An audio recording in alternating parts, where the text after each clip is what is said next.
ഞാൻ കുറച്ചു മുന്നേ ഒരു ന്യൂസിലൊരു ഒരു വാർത്ത ഉണ്ടായിരുന്നു.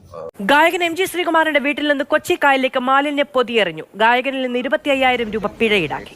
തീർച്ചയായിട്ടും കായലിലേക്കോ പൊതു ഇടങ്ങളിലേക്കോ തീർച്ചയായിട്ടും വേസ്റ്റ് വലിച്ചെറിയാൻ പാടില്ല എന്ന് പറയുന്നത് തീർച്ചയായിട്ടും ശരിയായിട്ടുള്ള കാര്യം തന്നെയാണ്. കാരണം നമ്മുടെ നാട് വൃത്തിയായിരിക്കണം.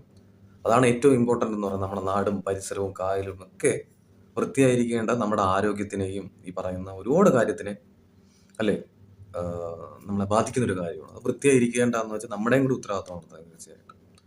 അത് നമ്മളെല്ലാവരും ചെയ്യേണ്ട ഒരു കാര്യം തന്നെയാണ്. പക്ഷേ ഇതിലൊരു നമ്മൾ കാണാതെ പോകുന്നൊരു കാര്യമുണ്ട്. എന്താണെന്ന് വെച്ച് കഴിഞ്ഞാൽ ഇപ്പോൾ ഒരു എക്സാമ്പിൾ പറയുകയാണെങ്കിൽ നമ്മൾ ആഹാരം കഴിക്കുമ്പോൾ നമ്മൾ ബാത്റൂമിൽ പോകാറുണ്ട്. നമ്മൾ ബാത്റൂമിൽ പോകുമ്പോൾ നമുക്ക് ബാത്റൂം ഉള്ളത് കൊണ്ടാണ് നമ്മൾ ബാത്റൂമിൽ പോകുന്നത്. നമുക്ക് ബാത്റൂം ഇല്ലെങ്കിലും നമ്മൾ എവിടെയാണ് പോകാറുള്ളത്? നമ്മൾ അടുത്തോർത്തിൻ്റെ പറമ്പിലായിരിക്കും പോകുന്നത്, ഇല്ലേ? അപ്പോൾ നമ്മൾ അതിനുള്ള സൗകര്യം ജനങ്ങൾക്ക് ഒരുക്കി കൊടുത്താൽ അവരൊരിക്കലും, ഞാൻ എം ജി ശ്രീകുമാർ ആയതുകൊണ്ടല്ല, എം ജി ശ്രീകുമാർ അല്ല, എത്രയോ ആൾക്കാർ പൊതുസ്ഥലങ്ങളിലേക്ക് ഈ പറയുന്ന വേസ്റ്റ് വലിച്ചെറിയുന്നുണ്ട്. അപ്പോൾ നമ്മൾ മനസ്സിലാക്കേണ്ട ഏറ്റവും വലിയ കാര്യം എന്ന് പറയുന്നത് ജനങ്ങൾക്ക് അവർക്ക് വേസ്റ്റ് ഇടാനുള്ള സൗകര്യം ഒരുക്കി കൊടുക്കുക എന്നാണ് പറയുന്നത്. കാരണം ഒരുപാട് സ്ഥലങ്ങളിൽ, ഒരുപാട് വിദേശ രാജ്യങ്ങളിൽ വേസ്റ്റ് ബിന്ന് എന്ന് പറയുന്ന ഒരു സംഭവമുണ്ട്.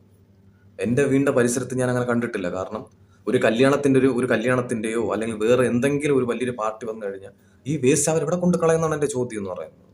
അത് നമ്മൾ എന്തുകൊണ്ടാണ് അവർക്ക് ഈ വേസ്റ്റിനെ ഇവിടെ കൊണ്ട് കളയുന്നതാണ് ചോദിക്കുന്നത്. ചില ആൾക്കാർക്ക് വലിയ പറമ്പുകളുണ്ടായിരിക്കും, ചിലപ്പോൾ അവിടെ കൊണ്ട് കളയുമായിരിക്കും, അല്ലെങ്കിൽ അവിടെ കൊണ്ട് കത്തിച്ച് കളയുമായിരിക്കും. അപ്പോൾ നമ്മൾ മനസ്സിലാക്കേണ്ട കാര്യം, ജനങ്ങൾക്ക് അവർക്ക് അതിനുള്ള സൗകര്യങ്ങൾ ഒരുക്കി കൊടുത്താൽ തീർച്ചയായിട്ടും അവർ ആരുടെ പറമ്പിലും വലിച്ചെറിയത്തില്ല. ഇത് വലിച്ചെറിഞ്ഞ് ഇത് കളയാനുള്ള സൗകര്യം വേണ്ടേ? ഇപ്പൊ 10,000-25,000 ഫൈൻ അടിച്ചിട്ട് മാത്രം കാര്യമില്ല. നമ്മളെ നാട്ടിൽ ഈ പ്രോപ്പറായിട്ടുള്ള ഈ പറയുന്ന വേസ്റ്റ് മാനേജ്മെന്റ് ക്ലിയർ അല്ലെങ്കിൽ തീർച്ചയായിട്ടും പറമ്പുകളിലേക്കും റോഡുകളിലേക്കും ഒക്കെ വലിച്ചെറിയും. ഇതിന് മുന്നേ ഞാൻ പല ന്യൂസുകളിൽ വാർത്ത കേട്ടിട്ടുണ്ട്. ഒരാളുടെ പറമ്പിലേക്ക് വലിച്ചെറിഞ്ഞ ഒരാളിനെ ഇതുപോലെ ഫോട്ടോ എടുത്തിട്ട് 10,000 രൂപ ഈടാക്കി അല്ലെങ്കിൽ ഫൈൻ ഈടാക്കി, അതിൽ ഇത്ര കാണിച്ച് വീഡിയോ എടുത്ത് കൊടുക്കുന്ന ആൾക്ക് ഇത്ര രൂപ പാരിതോഷികം കൊടുക്കും എന്നുള്ള രീതിയിൽ. അപ്പൊ ഞാൻ അന്ന് ചിന്തിച്ചൊരു കാര്യം എന്ന് വെച്ച് കഴിഞ്ഞാൽ ഇതാണ്. കാരണം ആ പുള്ളിക്കാരൻ വേസ്റ്റ് എവിടെ കൊണ്ട് കളയുന്നത് ചോദിക്കുന്നത്, ആ നാളെ പുള്ളിക്കാരൻ കത്തിച്ച് കളയണോ? അപ്പൊ അതുകൊണ്ട് നമ്മൾ എന്താണ് അതിനുള്ള വേസ്റ്റ് മാനേജ്മെന്റ് കറക്റ്റ് ക്ലിയർ ആക്കി അവരുടെ സൗകര്യം ഒരുക്കി കൊടുക്കുക. എത്രയോ രാജ്യങ്ങളിൽ അങ്ങനെ ചെയ്യുന്നുണ്ട്. എന്തുകൊണ്ട് നമുക്ക് ഇത്രയും അധികം ചെയ്യാൻ സാധിക്കും? അല്ലെങ്കിൽ യാതൊരു തർക്കവും വേണ്ട. നമ്മുടെ രാജ്യത്ത്, നമ്മുടെ കേരളത്തിൽ ചെയ്യാൻ സാധിക്കും എന്നാണ് ഞാൻ വിശ്വസിക്കുന്നത്. വേസ്റ്റ് ബോക്സ് ഇടാനുള്ള സൗകര്യം ഒരുക്കി കൊടുക്കുന്ന വീട്ടിലോ വേസ്റ്റ് ബോക്സ് ഇപ്പം ഹരിതകർമ്മസേന ആഴ്ചയിലോ എനിക്കറിയത്തില്ല 100 രൂപ വാങ്ങിച്ചിട്ട് പോകുന്നുണ്ട്. അപ്പം പറഞ്ഞു വരുന്ന കാര്യം ഇത്രയേ ഉള്ളൂ. നമ്മൾ അവർക്ക് അതിനുള്ള സൗകര്യം ഒരുക്കി കൊടുത്തു കഴിഞ്ഞാൽ, സൗകര്യം ഒരുക്കി കൊടുത്തതിന് ശേഷം അവർ വീണ്ടും വേസ്റ്റ് ഈ പുഴയിലും ഈ പറയുന്ന മറ്റ് പറമ്പിലേക്കും വലിച്ചെറിയുന്നുണ്ടെങ്കിൽ തീർച്ചയായിട്ടും 25,000 രൂപ 50,000 രൂപ ഫൈൻ കൊടുക്കണമെന്നാണ് ഞാൻ പറയുന്നത്. അപ്പോൾ എനിക്കിതൊന്ന് മനസ്സിലായ ഒരു കാര്യം അതാണ്. അവർക്ക് സൗകര്യം ഒരുക്കി കൊടുക്കാതിരിക്കുകയും അവർ അടുത്തൊരു പറമ്പിലേക്ക് അവർ ആ വേസ്റ്റ് എന്ത് ചെയ്യും? പൊതുജനങ്ങൾ എന്ത് ചെയ്യുമെന്നാണ് എൻ്റെ ചോദ്യം എന്ന് പറയുന്നത്. അപ്പോൾ നല്ല സൗകര്യം ഒരുക്കി കൊടുക്കുക എന്നാണ് ഞാൻ പറയുന്നത്. ഗവൺമെന്റ് അല്ലെങ്കിൽ അതിന്റെ പ്രിയപ്പെട്ട അധികാരികൾ ഒരു പ്ലാന് തയ്യാറാക്കുക, അതിനായിട്ടുള്ള സൗകര്യങ്ങൾ ഒരുക്കി കൊടുക്കുക ജനങ്ങൾക്ക്. ഒരാളുടെ വീട്ടിൽ പ്ലാസ്റ്റിക് കവറുകൾ, ബോട്ടിൽ, ഈ പറയുന്ന വേസ്റ്റ് റീസൈക്കിൾ ചെയ്യാൻ പറ്റുന്ന സെപ്പറേറ്റ് ബോക്സ് നിങ്ങൾ കൊടുക്കൂ.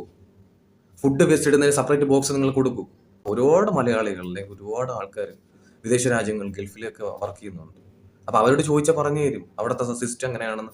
ഇതൊക്കെ നമ്മുടെ നാട്ടിൽ കൊണ്ടുവരാവുന്നതേ ഉള്ളൂ. അത് യാതൊരു തർക്കവും വേണം. ഒക്കെ എങ്കിൽ മാത്രമേ നമ്മുടെ പുഴകളും ഈ പറയുന്ന കായലുകളും വൃത്തിയായി കിടക്കത്തുള്ളൂ. മഴ സമയത്ത് വരുമ്പോൾ പകർച്ചവ്യാധികൾ, പല വൈറസുകൾ, പല അസുഖങ്ങളായിട്ടുള്ള എത്രയും ആൾക്കാർ ഹോസ്പിറ്റലിൽ വരുന്നുണ്ട്. ഇതിൻ്റെയൊക്കെ മെയിൻ കാരണം എന്താണ്? വേസ്റ്റ് വലിച്ചെറിയുന്നത് തന്നെയാണ്. നമ്മൾ ഉപയോഗിച്ച് വലിച്ചെറിയുന്ന സാധനം റീസൈക്കിളായിട്ട് ഉപയോഗിക്കാൻ സാധിക്കും. കുപ്പി, ബോട്ടിൽ, ഈ പറയുന്ന സാധനങ്ങളൊക്കെ അത് ഗവൺമെന്റിനൊക്കെ ഒരു വരുമാനമില്ലേ? അപ്പൊ അതുകൊണ്ട് മാക്സിമം അത് അങ്ങനത്തെ തരത്തിലേക്ക് ചെയ്യാൻ നോക്കുക. അപ്പോൾ എനിക്ക് ഈ പറയുന്ന എം ജി ശ്രീകുമാറിന്റെ വാർത്ത കേട്ടപ്പോൾ അത് പറയണമെന്ന് തോന്നി. തീർച്ചയായിട്ടും ഇത് ആരെങ്കിലും കാണുന്നുണ്ടെങ്കിൽ തീർച്ചയായിട്ടും ഇതുപോലത്തെ പദ്ധതികൾ മാക്സിമം കൊണ്ടുവരാൻ ശ്രമിക്കുക.